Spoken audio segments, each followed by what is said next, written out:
Okay, hello, good morning, good evening, whenever you see this. How's it going? So, okay, so I am taking a walk because,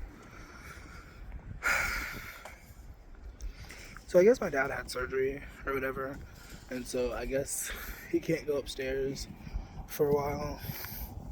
I don't know.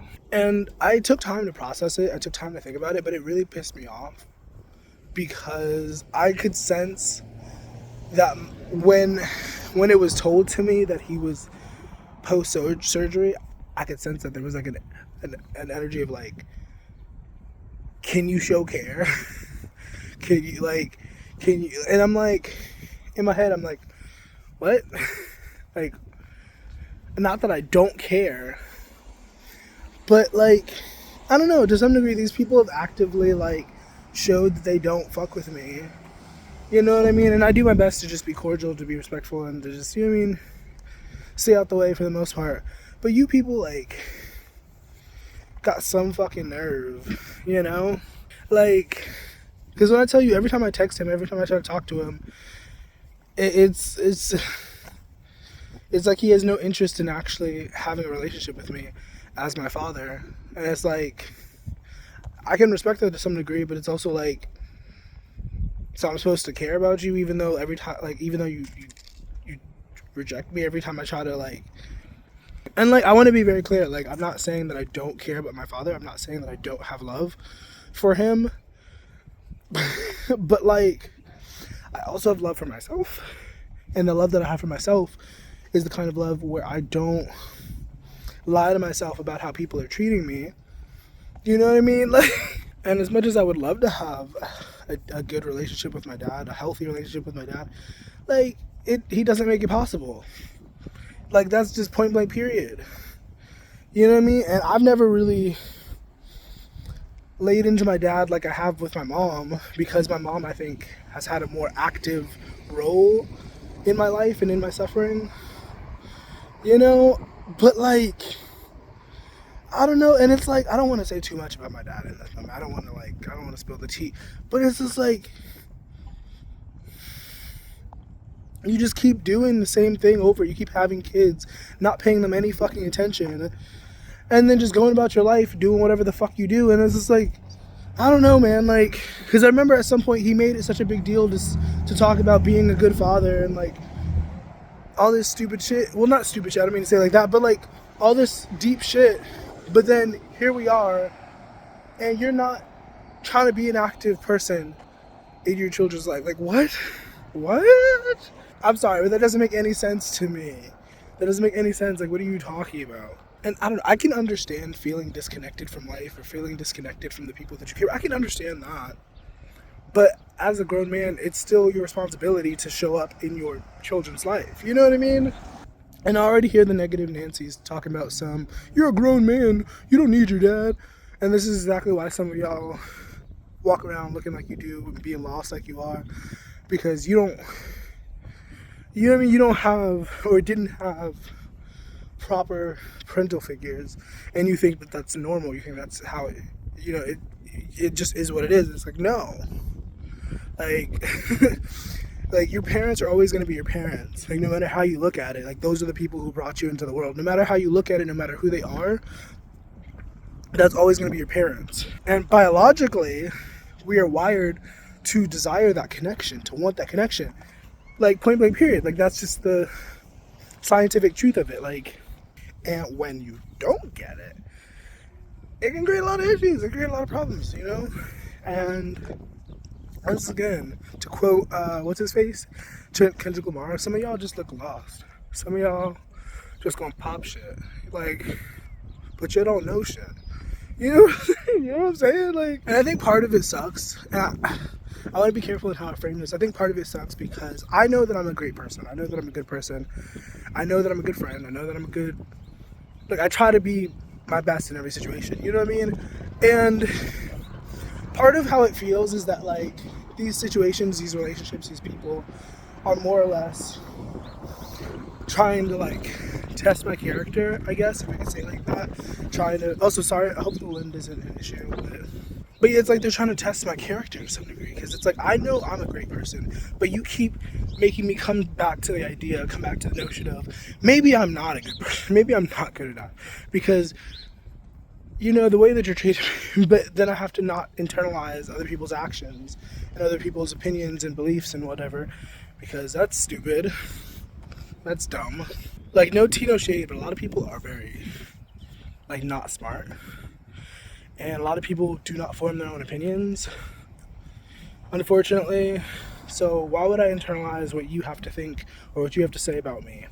You didn't even form the thought yourself. Like, fuck out of here. One thing I've learned, I think, from observing my family is that a lot of people, and not even just from observing the world, honestly, but since I was talking about my family, like, is that a lot of people want to be able to, like, do whatever they want, which you should be able to do whatever you want, but a lot of people don't want to have to face the consequences of what they chose to do, and I think that's so backwards, because it's like, what? Because when you think about the golden rule, do as to others as you would like to be done to you, it's like, would you want somebody to be able to slap you in the face and get away with it? Like, would you want a world like that? You know what I mean? So it has to go both ways. Like, you do something to somebody, like, now you have to pay for that. Now you broke it, now you bought it, bitch. Like, you know? And I don't know, I think that's why so many people are miserable, because it's like, you so badly want to get away with it, and it's like, to some degree, sure, get away with it. But, like, you still have to pay for what you did to some degree, and that's why a lot of people, their karma is internal. A lot of people, their karma is not being able to sleep, not being able to think properly, not being able to have new ideas. You know, like, everything else might be perfect, but it's like, they're not getting any sleep. They're not, like, having any peace of mind. You know what I mean? And it's unfortunate, but it's like, bitch, you did that to yourself. And that's the lesson. You did it to yourself, and you... the only way to fucking fix it is to, like, realize that you fucking did it to yourself and to make better choices. Like, you know what I'm saying? But nobody wants to. That's too difficult, I guess. Which, I say that jokingly. It's too difficult. I say that jokingly. But for a lot of people, it is difficult. It's painful. That's why people don't do it. But that's not an excuse. It is an excuse if you choose it to be an excuse. But it's not an excuse, because you're affecting other people. You're bringing other people into your mess. And, like, once again, actions have consequences. Like, what the fuck? Also, side note, I feel myself being on the precipice of, like, a breakthrough. And maybe I shouldn't talk about it so soon, but I do feel it I do feel it so intensely. Also, why are people in such rushes? Like, I've noticed something about people who drive. Like, a lot of people act like they're in a rush. You know what I mean? Like, it's 5 seconds that you would have had to wait for me to cross the street. You know what I mean? And you putting this pressure on me, trying to rush me subconsciously. Girl, like, slow the fuck down, chill out. It's like, come on. And then also running the risk of being in an accident. Like, y'all really need to slow down. But yeah, when I talk about breakthrough, I'm talking about, like, being more bold and shit like that. Because I'm a Gemini, and I've had moments in my life where I was, like, super bold and super confident and super, like, extroverted. And a lot of those moments, I guess, were a thing because of my circumstances, because of what I found myself in, homelessness, etc., etc. Like, I had to step outside of my comfort zone in order to survive to some degree. But I don't know, I've been thinking about that, and I feel like it's been really in my face recently. Because one thing about it, I reconcile the truth within myself a lot. Like, you don't have to worry about me lying to myself. You know what I mean? I might misremember, I might misunderstand, but I'm not going to lie to myself. That's one thing for sure. I hold a lot of painful truths within me, and I share them when necessary. But, you know what I mean? I'm not lying to myself. That's, you know. And part of that self-honesty is recognizing that I am not as bold, I'm not as confident, I'm not as extroverted as I used to be. Sure, I'm recording this video, and that's something that we could consider a bold thing to do, sure. But I've also been doing this forever, and it doesn't really feel like, you know, and I still do hide. I stop recording a lot of times when I'm passing another person, you know. So, is it really as bold as it could be? I don't know. And, like, at my job, very frequently, there will be people who come in, usually men, but whatever, who I find very attractive, and, like, my spirit is like, just say that they're attractive. Say you have nice bodies. Like, you know, compliment them. Make them feel juicy.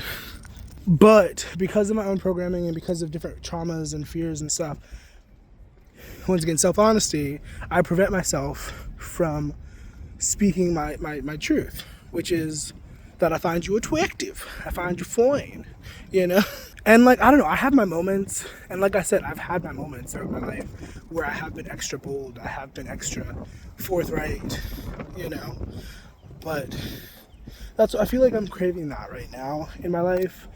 And I'm not rushing myself. I'm not trying to like force anything, you know? But I feel it so intensely. Like, it comes up a lot. And I'm thankful for it. You know, but gosh golly, there was this one guy, this buff guy. I don't know what his sexuality is. I don't know what he's interested in, but I feel like we had a nice energy exchange, and he had a nice body. He was really buff. I imagine he worked out. Like, I should have asked him like where he went to the gym or something. I don't know. I'm gonna go down this hill like an idiot. Hopefully I don't die. But yeah, he's been coming in. He didn't come in last time I worked, but he'd been coming in, and he has like a wad of cash. That's not necessarily a factor in me.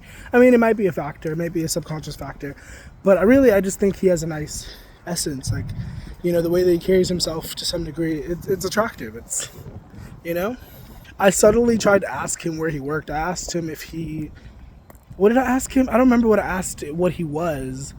But I think I asked him if he worked in construction, mostly because of his figure and because he has a nice figure. And I'm like, you're a builder. You build, you lift things with your. I'm sorry. You lift things with your pinky. You're so strong. I don't know how strong he is. He might be the weakest person on earth, but his build, he had a really nice build, you know. And I held myself back from telling him how juicy he was, you know.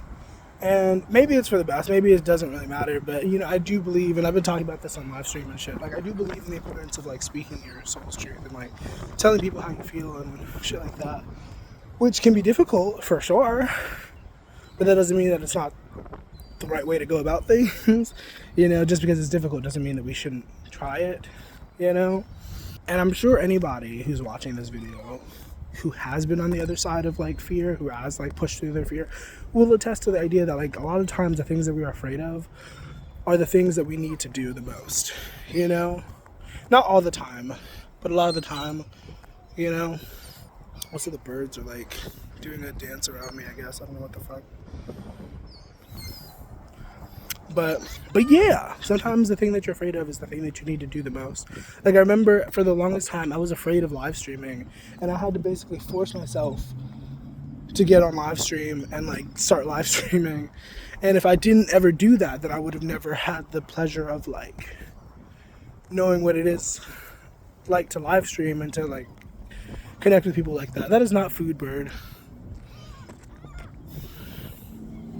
Anyways, I'm running out of time, so I have to kind of end this soon. So I hope this was helpful. I hope this was useful. I hope you know whatever you're going through is temporary. Miracles happen all the fucking time if you truly fucking believe and if you truly align yourself. And I don't know what you believe in terms of higher power, but I do believe that God loves you and wants the best for you. And, you know, sometimes the best is not always easy, but it is possible. So keep your head up, keep your spirits high. And thank you so much for watching. Thank you for engaging with the video if you did. Thank you to the Patreon members. Have a nice rest of your day. Bye.